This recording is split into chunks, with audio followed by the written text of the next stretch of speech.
everyone, and welcome to Entertainment 411. My name is Josh Rachlis, known on Instagram as Spark the Genius. Every week, we bring you the people who work in the entertainment industry. Our goal here at Entertainment 411 is to shine a spotlight on those who work in front of and behind the cameras, or no, not the curtains, just the cameras. Today we're diving into the world of independent film with the director and cast of Are We Done Now? Canadian cinema continues to surprise us with bold storytelling and fresh voices, and this film is no exception. I'm thrilled to have the chance to sit down with the creative team who brought this story to life, to hear about their journey from script to screen, and to learn what it truly took to make this film happen. So first, let's play the trailer, and then we will welcome the director and his cast to the show. My name is Pamela Givers. I'm a therapist. I'm just sick of men, and at the end of the day, gay men are still men. I have homework for you. Some of your clients have also agreed to be interviewed for this documentary. Can you tell me a bit about them? No. I'm not really sure I have anything interesting to say about what's happening in the world. I think it's more about what's happening in your world. In my world? Gen Z and millennials have the highest levels of clinically significant anxiety. Jesus, you are strapped in tight. Mom, don't tell me to look at porn. You better actively be looking for a new place to live. Dude, I am. And I hope you meant it when you said you wouldn't smoke weed in the apartment anymore. I do mean it, bro. The fear that they are experiencing. I don't even know when I'm going to be able to buy clothes or shoes or decent shampoo again. We all need to be really concerned about. You are not special. Wake up, Lennon. When we feel unsafe, our brain releases stress hormones like adrenaline. Whoa! Fuck you! I'm sorry, can we pause for a second? Let's get baked. I think connecting with your own people is a lot more important right now than trying to educate others. There are some people like me who cannot readily situate ourselves in one binary or the other. Does that make sense? Yeah, that makes total sense. Okay, good. But are you, like, into dick? I find a lot of self-care practices incredibly helpful. Forgiveness is difficult. How do you forgive? Forgive yourself. You always gotta pull this shit right before I have to go somewhere. Forgive others. Since when am I obligated to respond to you? Again, and again, and again. I think people are going to be really interested in hearing the stories that you have to tell. I guess I just always thought of film as, a primarily visual medium, but I'm sure you know what you're doing.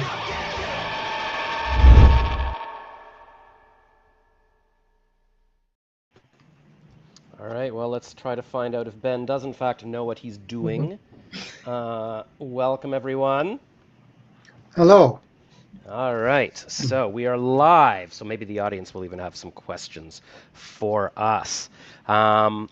But yes, we have a lot of people here and a lot of questions to ask, so I guess we should just get right into it.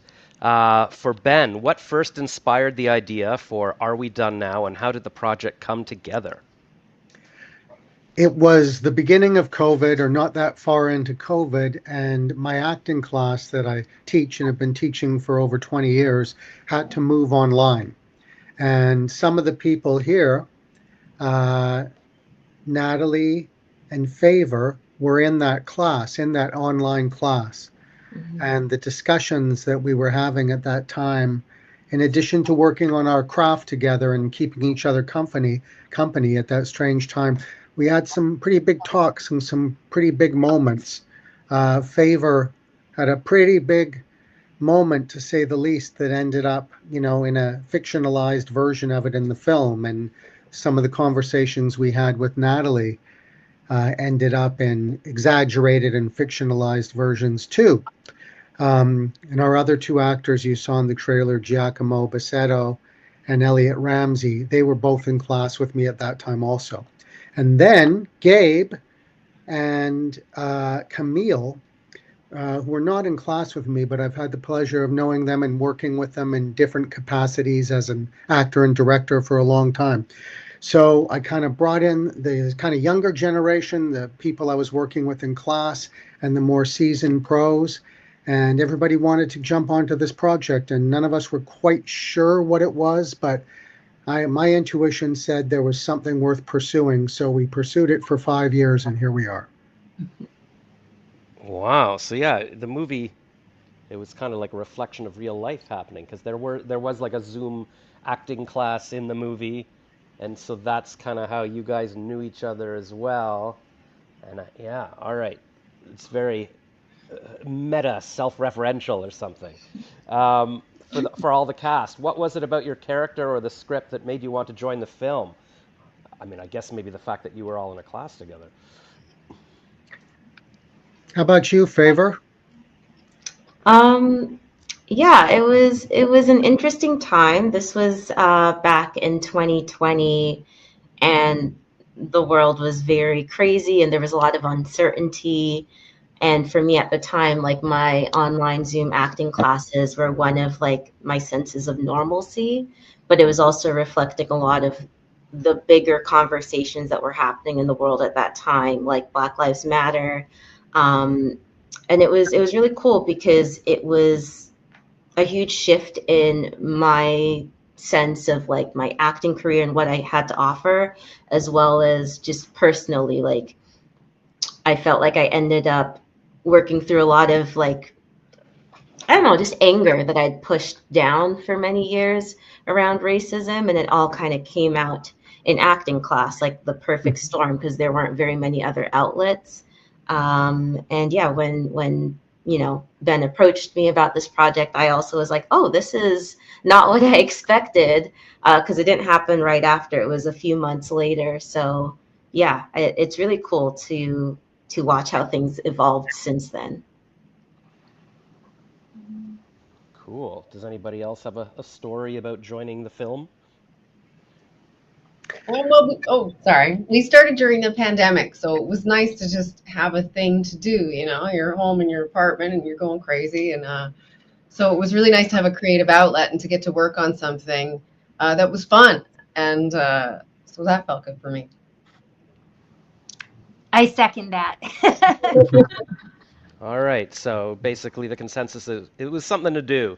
More than that. Also, More than that. Yeah. for me, what I found really enticing outside of obviously working with Ben, who I love working with so much, was this idea that he had gotten this group of young artists together to collaborate on this story that reflected, current feelings and thoughts and things that they were going through in their lives, and putting that into this story. I just thought I love Ben's the way he works, so that for me was a big part of it.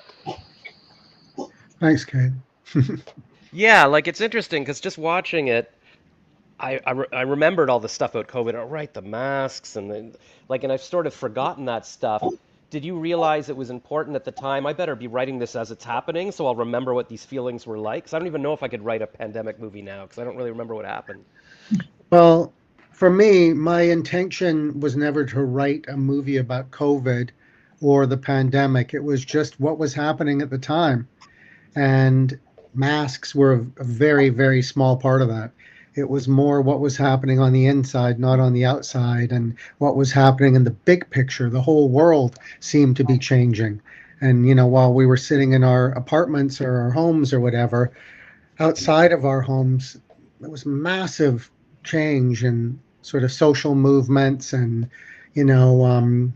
politically and for people in their sort of personal journeys. There was so much going on. So that's what I wanted to write about. And the cast was very generous in sharing their own stories. And in this film, the cast have story consultant credits, because so much of the things that people shared with me ended up in the movie, and in many cases people are speaking their truth literally, and that ends up in the movie. So we just wanted to write about what was going on in the world, not just, there's really nothing about vaccines and all that sort of really specific COVID stuff. In Favor's case, she was talking about, as you mentioned, Favor, Black Lives Matter, which was really quite a day for us. The inspiration for what happened in the film. And in Natalie's case, just understanding social media and hearing a story about social media, which suddenly was in my life, and it never really was before COVID. And then I'm busy looking at this stuff and not understanding it. And that was part of Natalie's story. And Camille came into Natalie's story as her mom. Maybe Camille, could you share sort of the differences in ideology between a person from today's generation who communicates through social media and your character's generation who gets in a Chevy van and drives to Saskatoon in a snowstorm to play in a band in front of 6 people? Yeah, I think there's a real tendency and to dismiss what people are doing, say younger people, if you don't understand it and it doesn't make sense to you. It's not the way you did things, and it's not the way you think they should do things. So I think it's very easy for people to look down on what other people are doing and dismiss it as foolish or vapid. But it's really a lack of understanding. And so I think what's interesting about the pushback in the relationship is that I very much love my daughter, and it's coming from a place of wanting her to be happy and wanting her to succeed and be strong and have that life, and feeling like she's moving in a wrong direction.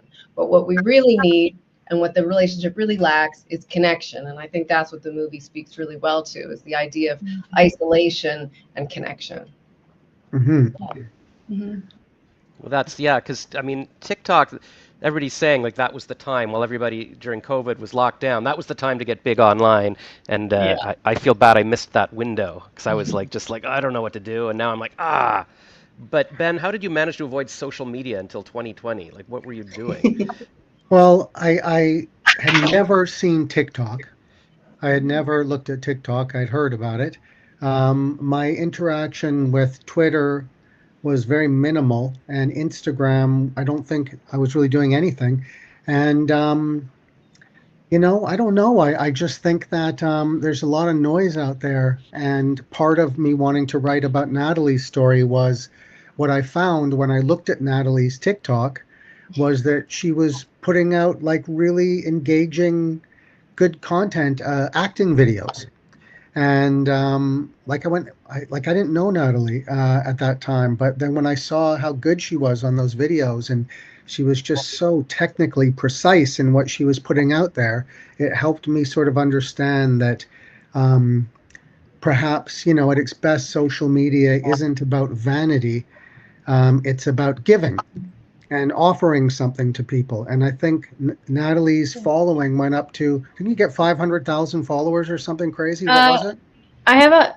It currently sits at 160,000. So 100,000 on TikTok, that was the big thing? Yeah. Yeah, it hit 80,000 off of like a couple of videos.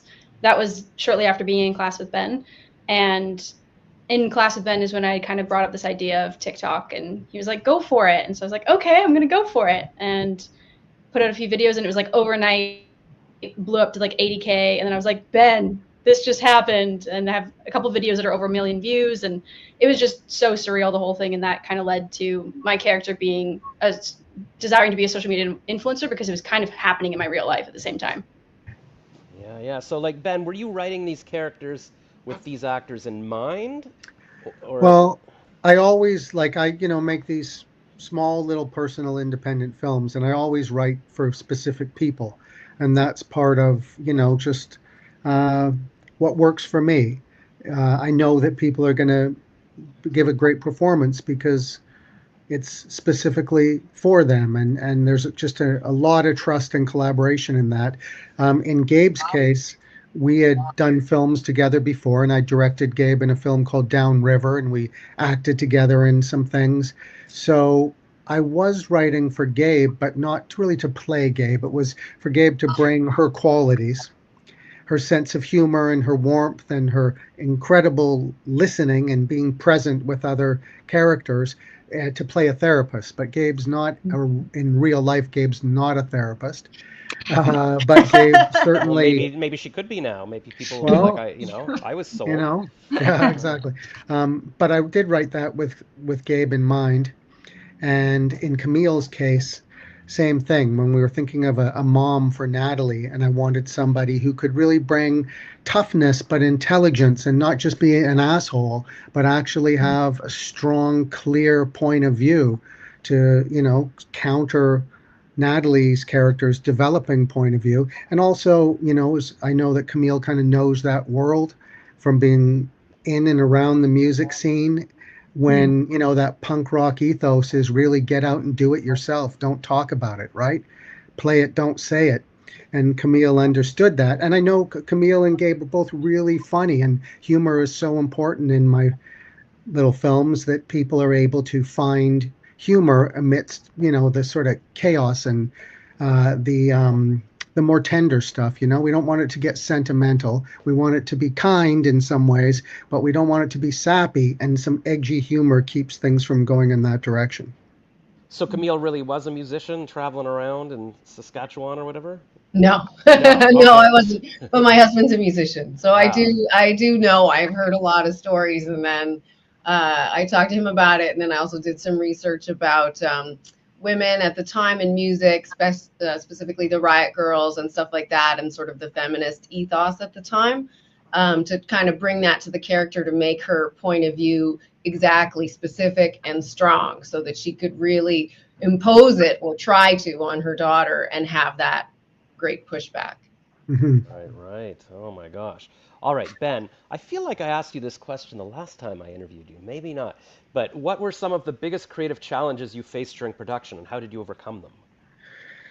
Well, everything is a challenge in making any film. Nothing's ever easy, but that's part of like what makes it fun, you know, is just figuring things out as you go and being adaptable. So, you know, the boring story is money's always a challenge, right? To try to get the funding to put something together, but that sort of speaks for itself. Obviously, money's always, you know, the first thing you need to kind of shoot. You can do a lot of writing and a lot of developing and a lot of collaborating before you get money, but when it's time to step on set, you need some gear and you need to pay people at least something so they can show up and they're not losing money.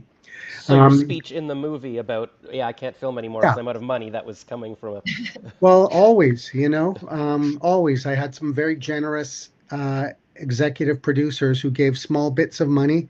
So one or two people I didn't know who were brought in and convinced to take part, and one who executive produced my film Downriver. And then, thank God, Telefilm came in. And Telefilm is the Canadian funding body.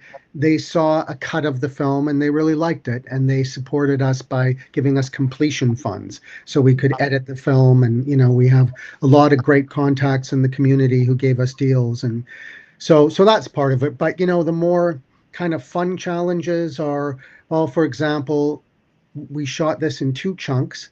The second chunk was when we were doing all the interviews, and it rained every day. And it rained pretty hard most days. And it was about, as I recall, 10 degrees. So we're sitting outside doing interviews for hours on end in 10 Celsius and, you know, keeping up morale and keeping everybody focused and fed and on time in the rain, sitting outside. You have to change your locations and find cover, and the rain is noisy, and the film's supposed to take place over, I can't remember how long, a couple of years or a year, those interviews, but it's raining in the background in every scene. So we try to find ways to mask that, things to, you know, work with sound and with sort of depth of field when you're shooting. So those were challenges. I don't know, do you remember, Favor, what were some challenges for you in filming this long process of starting in 2020 and finishing in 2023? Yeah, and the next question is going to be, were there any moments on set that surprised the cast or took the film in unexpected directions? So yeah, anything like that that Favor wants to comment on or whatever. Yeah, it's kind of an interesting experience to film a project over several years, because I feel like I grow up over the course of this movie, even though people aren't really supposed to see that. I can see that compared to the shots from 2020 versus the ones from like that we shot last year. I feel like I grew up a lot in those 4 years. So it's cool to have this little like time capsule, because in 2020 I was just like, oh my gosh, I get to be on set and I'm booked for a role. It was just kind of, yeah, it was a very young version of me versus now watching it back and seeing how far I've come. I love that it like exists on there and I get to like watch myself grow up. One thing I remember in particular, it wasn't like shocking, but in one of the shots when we were first filming in 2020, Ben was just like filming a bunch of shots of me pittering around like my pretend apartment. And for one of the shots, I guess he just wanted to get like a reaction of me and said there was a rat. And I think that was like the most like intense probably expression I had done over the course of shooting. I don't think it ever actually made it in, but that was fun for me. Well, I recall, Favor, you liked that style of working. You were really open to just sort of me improvising off camera in order to surprise you and get really authentic reactions. And you're so great in those unspoken moments. You know, you don't need dialogue to express a lot. Yeah, it was fun to have those moments. We did get a couple of shots of Gabe screaming, like waking up from nightmares. Did you have to yell something to her to make her scream? Oh, I can't remember, Ben. Did you? Gabe, to my working relationship with Gabe, there's a lot of ease and a lot of trust. And I do remember in some of those silent moments doing some yelling to get those wake ups. And I also remember playing some really beautiful music at unexpected times, maybe when you were just sitting thinking about something and, you know, bring it slowly. Things like that. It's a really beautiful way of working. In Favor, I was just picturing myself in my bed and Ben yelling, "There's a rat in the bed." That would have like really freaked me out. Yeah, no, it's. Whoops. Oh. Where'd she go? We lost her. The rat got her. Yeah, the rat. Oh no. Well, we can keep She'll going. come back. We got lots of questions. We'll get her back. Oh, wait. Oh, there I she don't know is. what happened. Sorry, guys. This is very pandemic. Like it's like a Zoom call with people dropping in and out. Is this thing on? Yeah, I think we sort of covered this, but the question for the cast was, how did you prepare to bring your characters to life? Were there personal connections or research involved? But it sounds like they were all kind of based on your own experiences. No, not mine. Well, no, you're not a therapist. That's right. Okay. Yeah, no, but even the situation was not mine. But the therapy work, you know, I have known personally, not as my therapist, but personally I've known a few therapists in my life, and it is interesting to know, you know, therapists are people too, and to know you know, what kind of funny quirks they say that sometimes therapists need the most help, you know. Yeah. And my character definitely needed some help. So. For me, the therapist angle was a way of having a central character, so all the other characters could sort of orbit around that central character. And also, you know, I've had a great therapist for same person for over 20 years. And she's been there for me through some pretty big, difficult life challenges. And mental health is another one of those things that was so prevalent, and everybody was talking about it, of course, during the pandemic when whatever was on the surface was boiling over. In my case, my sort of mental health stuff was just more about dealing with family situations, getting through loss of, you know, a couple of friends I've lost over the years, stuff like that. So I didn't feel like I was having a nervous breakdown, but God, it's good to have a therapist, a good one, to help guide us, because we don't always get that from our parents. You know, there's kind of this expectation that you're supposed to learn when you're growing up from your parents, and you know they do the best they can, but sometimes it's that therapist with an objective view, and your journey and your process they don't have a personal feeling about it, right? So they're able to speak in a way where their ego or their pride or their feelings just don't come into play. And I wanted to, you know, kind of shine a light on that from my perspective. And Gabe just took that on so beautifully. If you could, you know, I did show the film to my therapist. Oh, did you? Of course. And she gave it two huge thumbs up. It was a really great feeling. It was kind of, you know, in a way, she was the most important sort of critic of the film, and she Wow. really supported it. Yeah. And if I can say, this movie, it's not like it's Batman or something, so we're not really concerned about spoilers. But speaking of therapists, Favor's character mentions something early in the film about what she may like to do in the future. And since we started shooting in 2020, Favor has obtained that goal and become, if I'm getting the right title for you, Favor, a child psychologist? A child therapist, yes, yeah. Child therapist. Yeah. You are brilliant. Yeah. Yeah, that was cool. That's also something that happened between 2020 and like now. I got my master's in counseling psychology.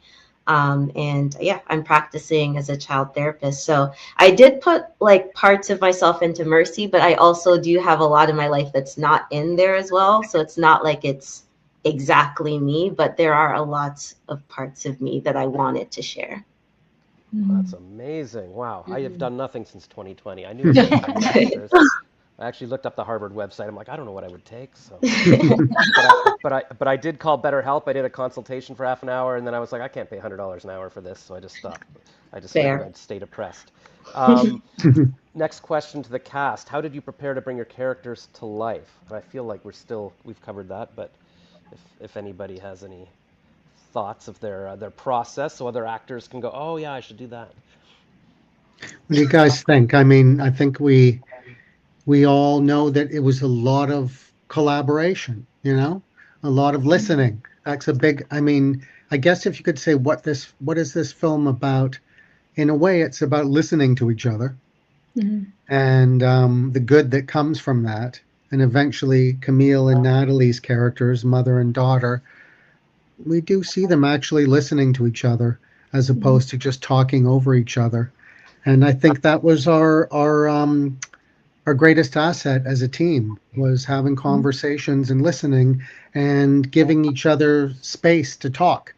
We're talking about some pretty intimate personal things, and trusting each other was huge. Natalie was really sharing a big part of Natalie, of your kind of spiritual journey and that part of your life, and to trust me to bring that to life in the film was huge. And what Favor was going through during class in regard to Black Lives Matter, and sharing that with me and trusting that collaboration, huge.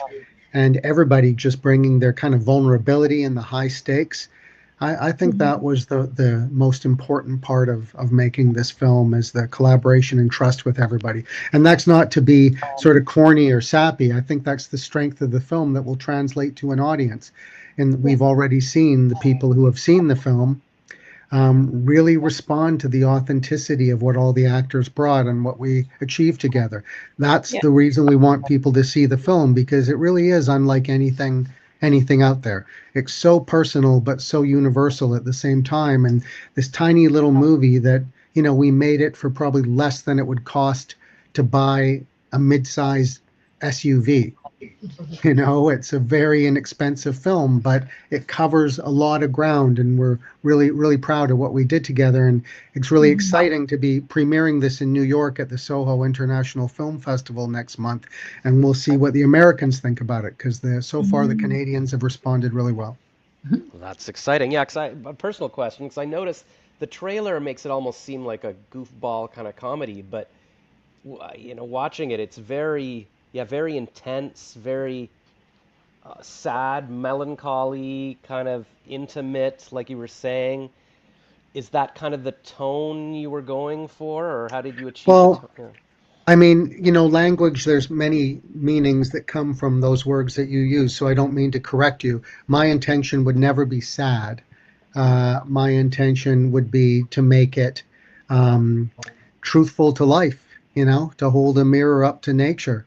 And to go, sometimes life is a real struggle, and sometimes it's just ridiculous. And sometimes it's really visceral and intense and explosive, and sometimes it's very kind of gentle and still. So we really wanted to cover the gamut of all those extreme emotions. It's definitely extreme. And in terms of the comedy, everything's true to life. Like, people ask if this is a I mean, I don't mean true to the characters' lives, the actors' lives. I mean true to everything that happens in this film certainly could happen in real life, and many things did. And, people, because there's a fictional documentary aspect to the film, I never like to use the term mockumentary. Like Spinal Tap's one of the greatest films ever made, but they truly are mocking those characters. They're making fun of how dumb those guys are. Yeah. And that's what's great about that film. But we're not making fun of anybody. We're actually just giving these characters a chance to kind of be seen and heard in their positive and negative, characteristics. So, yeah, we describe the film as a dramedy. And it's an intense little ride for sure. It's not the feel-good hit of the summer, but it's not a bummer either. It's like when we screen the film in front of audiences, everyone's smiling at the end.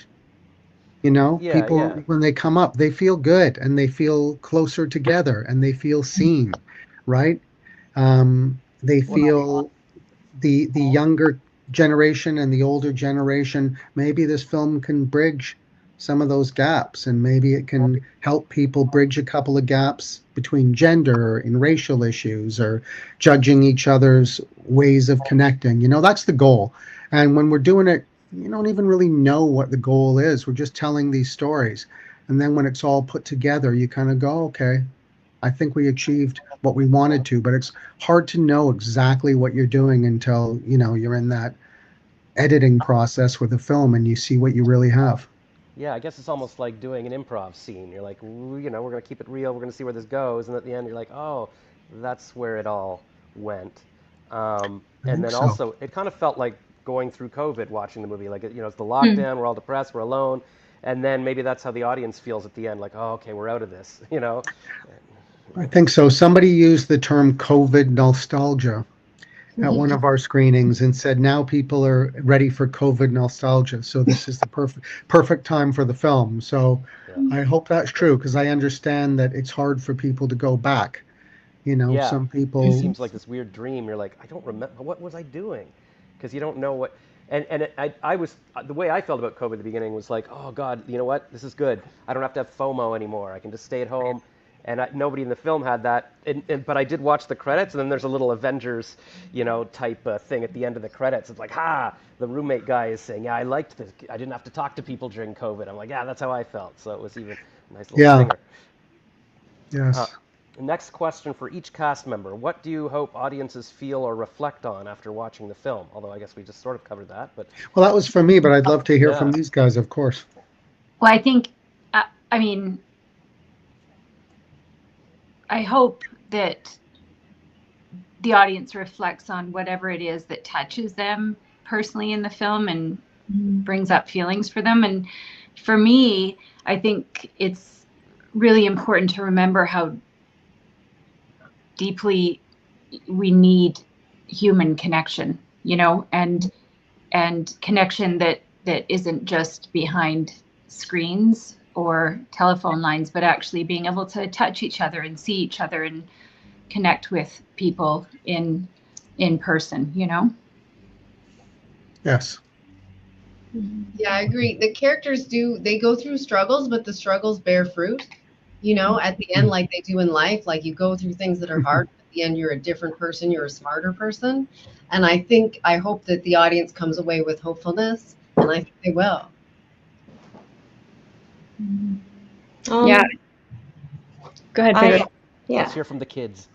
I really hope that people who watch it see themselves. I think for me, it's still rare to see a Black female character that looks similar to me. I think that's starting to happen with actors like Ayo Edebiri and stuff, but it's still not common to just see a Black girl who doesn't have to be sassy or strong or not that all these things are bad, but we've seen these tropes, and just to see a Black girl who's a girl next door is still quite rare.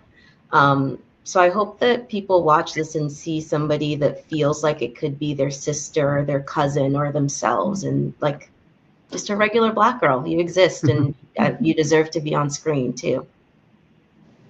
Mm-hmm. Yeah, I think I second everything that everyone else has said. I think what I hope people take away from the film is just that they would be able to see themselves as well, that they would see themselves reflected back on the screen and maybe feel less alone in their experience in whatever they've walked through in life or during that time in COVID. And I think one of the things that is really dear to my heart, it is a part of my character's storyline, is like that reconciliation with her mom. And I think that I hope people are inspired by this film to reconcile with people and to not let grudges or hurts hold them back from moving forward in their lives, because I think that there's a lot of reconciliation in this film in different ways. And so I think that would be my hope, is that people feel seen and they're able to be like, actually, I'm inspired to take leaps and forward bounds in my life to reconcile with others. But apparently it's like, you know, it's a Christian thing to forgive even the most horrible thing. So do you think there's anything like that in the movie that sort of resonates today, especially, like, you know, even aside from COVID, like it's even more relevant today? Or all the issues still resonate. Sorry, I don't just jump in. Everything resonates 100% today. Yeah, and it's only gotten worse, the hard bits. But yeah, I would say that the only difference between now and 2020 is that 2020, like all these really big social justice movements had their moment in the sun. And since then, they've sort of lost that allure for a lot of big businesses and things like that. So if anything, it's all the more important today, especially now we see this big resurgence of like right-wing movements and all these other things. So I think if anything, it's even more important in today's day and age and continuing forward. Yes. Sorry, and I agree. And sorry, guys, for being distracted while we were talking about something important. I just had to plug in the computer. I just got the warning that it was going to go down on me. Yes, what those guys said, so true, and so nice to feel like our film has the potential to in any way shine a light on these things. You know, nothing's changed since 2020. Sorry, so bad at interrupting people. Can I just say too that I think even though the film, and this is really a compliment to you, Ben, that even though the film deals with a lot of serious issues or complex issues, it does so in a way that's beautiful and fun and enjoyable. Like it is not at all hitting you over the head with anything. It's presenting ideas and questions in a way that's fun, and you'll come away having enjoyed yourself and thought about something. Yes, Camille, that's perfect. Yeah. Thanks, Camille. That's definitely what we've experienced at our screenings, at our world premiere at the Available Light Film Festival. We won an audience award, and that's the most important one, you know? Like, it's great to have recognition from anybody saying they like what you do, but when an audience gets behind a film, that's why we make them, right? So it's been really encouraging to have that kind of feedback from people. Yeah, what I liked is that it touched a lot of hot button issues and stuff, but it didn't feel preachy to me. I felt like any messages were coming from the characters, not the filmmaker saying, you need to think this. And I thought, okay, that's fair if this character thinks this and feels that. It all felt genuine to me. So that's a rare thing, I think. Oh, that's a really nice thing to hear, Josh. Cool. Yeah. I think that's a testament to a lot of things, but mostly the performances, because that's what you're looking at. Yeah. You know what I mean? Like you can make or break something just by the authenticity of the performer, right? So that's a huge part of the film is the actors. And that's why it's, you know, even some of my questions is confusing. It's like, were you playing yourself? Like, you know, I can't tell. You could have all been playing yourself in this, which is really nice. It didn't feel like people reading words, you know? We always are playing ourselves as actors. It's all you really got is yourself.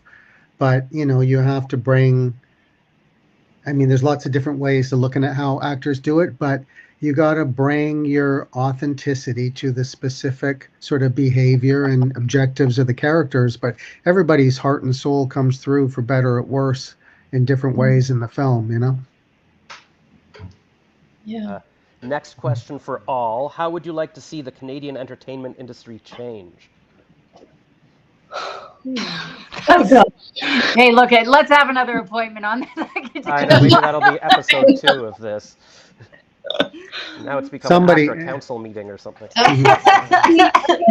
Money put aside for promotion. I think there's money Yeah. in film, and then when it comes to promote them, there's no money left. And if no part of your movie, nobody's going to see it, no matter how good it is. So in Canada, we need to prioritize promotion. 100%. That's a great point. Great point. That's true, because when they talk about budgets for Hollywood movies, they always, it costs $300,000 to make, but well, you're not factoring in the $200,000 to market or $200 million to market it. Often they'll spend more on the promotion than they spent on the movie because that works. They know that's what the thing is. Yeah. All right. Well, I'm glad you're getting to the U.S. with this. Do you think American audiences will react differently than Canadian? I guess you don't know, but we'll see. We're playing New York City, and that's the least polite audience you're gonna get. They'll just tell it like it is. If they like it, they'll tell us. If they don't, they'll tell us.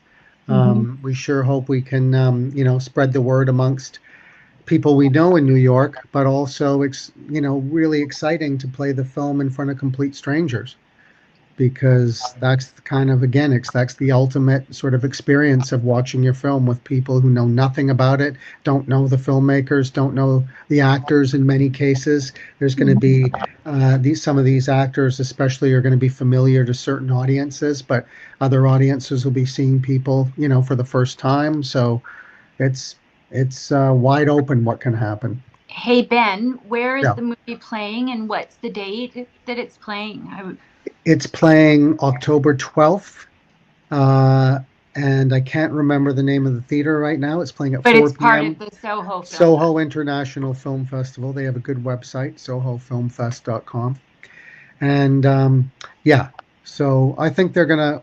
My previous film that Gabe was in, Downriver, played Soho about 10 years ago, 11 years ago, and we won an audience. A jury award there for Downriver. So it's nice to know we got some friends in our corner over there. Yeah, you're back. Okay, so we got a question from Facebook from Kelly. She asks, what steps of action are you hoping to see in response from viewers after they watch your film regarding your production? I'm going to take that as if the film affects people, how will it change how they live their lives? Sure. That's going to be my interpretation. And I think these guys all talked about that, connecting with people. And I like the word reparations and just staying human, staying together, like Gabe was saying, and listening to each other. Those sort of things in small ways or large, Yeah. I mean, my favorite films have always made me really grateful for the people in my life. And it's made me take action to have better, closer relationships with people. It's made me not take things for granted. It's just a bit of a call to action to not have regrets, to live without regrets if possible. So that's kind of it. I think these guys all, described what the film can potentially do really well. Have you thought, this is my own question. Oh, well, we got another one from Leslie. The roles were so emotional. Were the scenes on Zoom tougher than being in person? What do you guys think? It wasn't for me, which is interesting because some of those Zoom scenes that were very emotional were my characters connecting with family or friends, because at the time that's how you could actually connect with people. It felt very realistic. It made it just easier to be in the moment, be like missing my family and not being able to hug them. It made all that just really visceral because I was connecting with those characters over Zoom. It was just easier to tap into how Mercy was feeling at the time. And thanks, Favor. And for a lot of us, we shot some of this in my home, like right in the room I'm in now, and we shot stuff in Gabe's former home in Vancouver, and Camille was sitting right there in that same spot for some of the stuff. I think most of the stuff you shot, and we shot in Natalie's home, your former home. Yeah. So, there's a familiarity. and a sort of level of comfort and honesty that comes with shooting in your own home that's really, really special. Yeah, I did have to tell my neighbors that there would be yelling. They were fine with it. Nobody called the cops. Yeah. That's good. Yeah, you don't want things to know we're shooting a movie. Which brings up an Instagram question. Where was the film shot and how long did it take to film? It was shot in and around Vancouver, and we filmed it over a span of about 3 years. And in those 3 years, we spent a lot of time developing and doing interviews and conversations, and in some cases, maybe rehearsals, and spent probably only about 16 days actually filming, which is, about as short as it gets for a feature film. So yeah, it was shot quickly over a long period of time. Was that the plan, or were you just like, we'll just shoot bits of this until we're kind of done? Or Well, part of independent filmmaking is you just have to adapt to, what you can do, when people are available, when you can get financing, when you can pull a crew together. So I can't really say that, everything was planned, but it all worked out for the best. The fact that we had long periods of time in between our two shoots helped us create the narrative that ultimately is more interesting than a slice of life in the beginning of COVID. We were able to make a film about coming through those years of lockdown and isolation and coming out the other side with sort of a greater understanding. So, these usually, the difficulties work out for the best. Yeah, and I'm glad you filmed something about COVID, because so much of the movies and TV shows that were filmed that time, they didn't show masks. So it's almost like this fake world where nothing related to there's almost no record of what happened. So I'm glad you made this. Another Instagram question. Did you have auditions, self-tapes? Did you discover any new faces during the casting process? Well, certainly discovered new faces. And again, those were the actors that I met in acting class or continued working with in online acting classes, and working with Camille and Gabe, who are both new extremely faces. Yeah, new faces. That's Yeah. Fresh entrepreneurs. Super experienced, respected veteran actors who add a lot of clout to what we're doing. And then when you mix that with up and comers, you see that with the right script and the right actor and, probably the right director, anything is possible. Like it could be somebody's first movie, or you could be pulling somebody out of retirement in their 90s.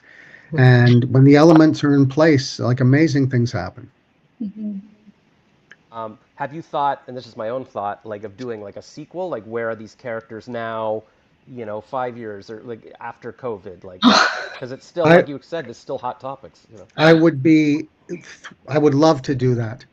I'm not going to do that because it's, we climb that hill. You know what I mean? We climbed that hill and we planted the flag.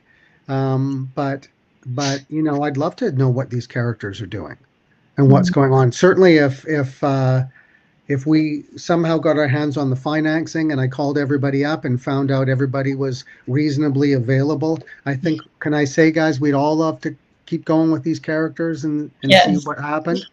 Absolutely. I would love, and I would love to have the opportunity to work in person with some of these incredibly talented, wonderful actors. That would be lovely. And Camille, I'm such a big fan. I always would love to work with. Oh, thank you. Likewise, of course. Yeah. Yeah, no, that would be really fun. Well, sadly, the other characters are just AI generated, so you can meet them in person. Who knows? An Instagram question. When will the film be in Canadian theaters? Well, we did a theatrical run in Vancouver.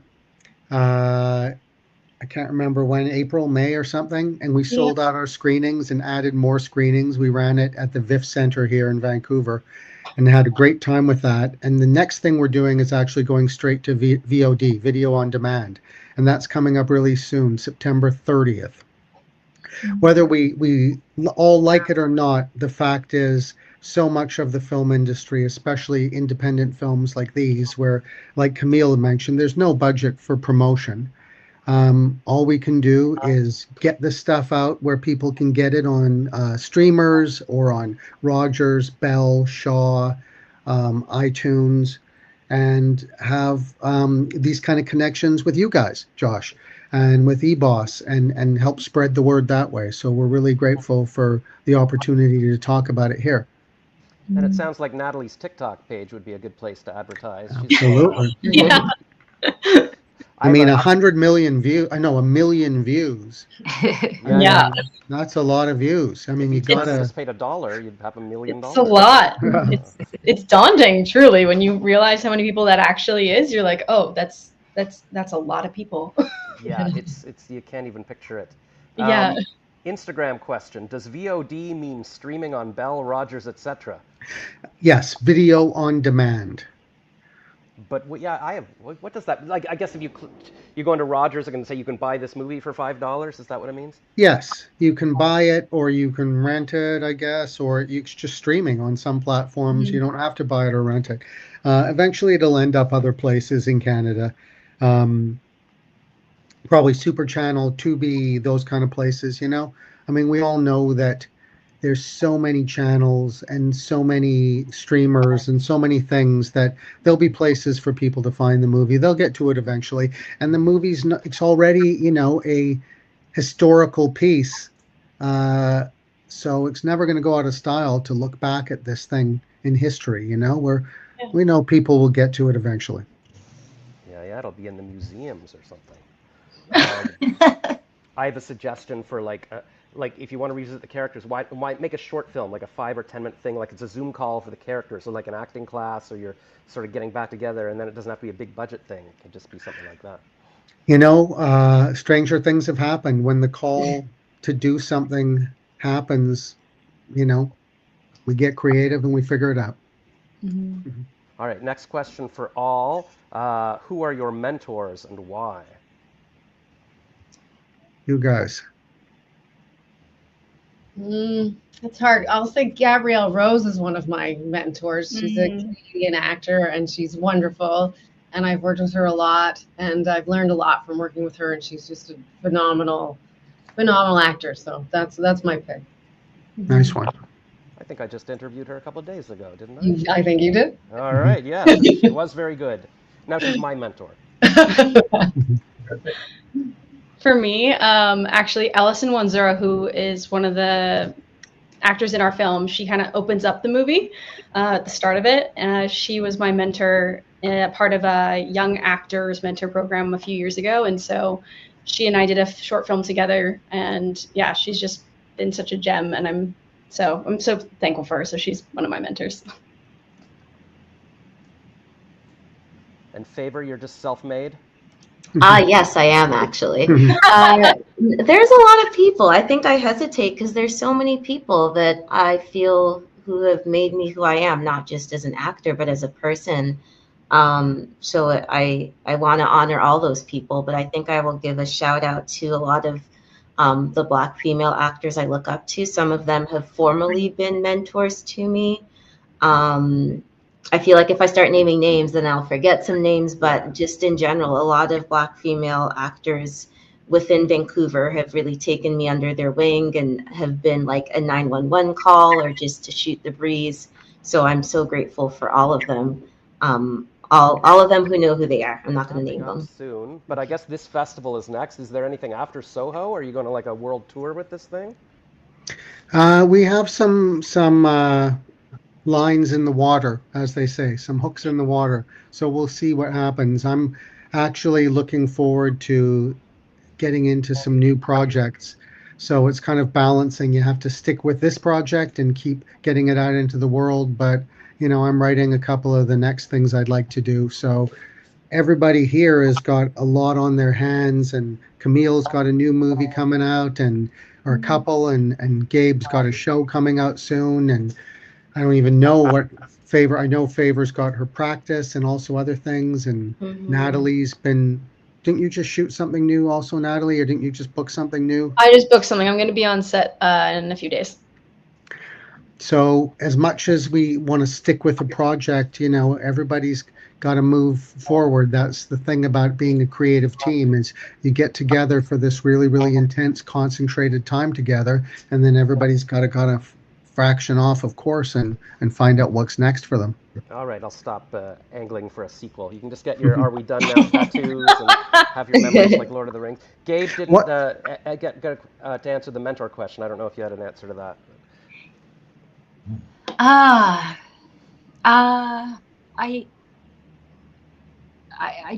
don't currently, but that doesn't mean that I haven't had, a lot of people in my life that have been, mentors and teachers, and I think everybody that you encounter in your life teaches you something. But currently mentorless, so I'm taking applications. Excellent. All right, if somebody wants to be her mentor, I'll mentor you.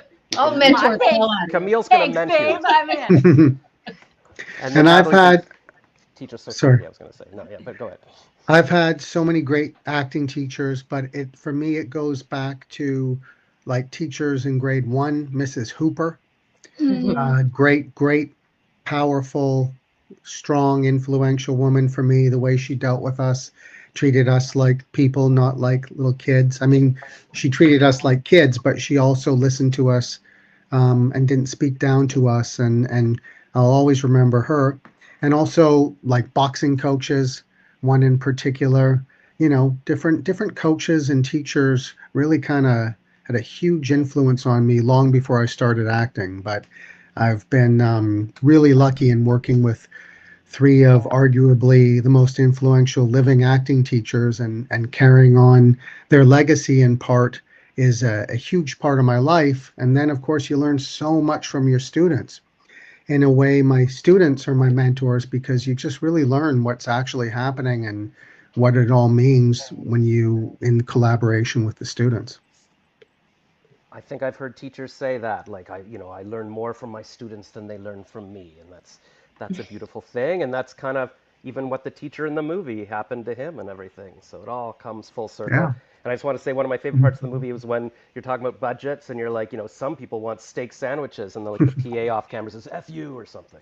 Yes. That was in the script, or was that kind of improvised, or what was that? Well, that's based on the fact that keeping a crew together and keeping morale up on low budget films, it wasn't difficult on this film because everybody's heart and soul was in it, but that's not always the case, Yeah. Sometimes it's a real struggle to keep people motivated, but we didn't have that challenge on this one.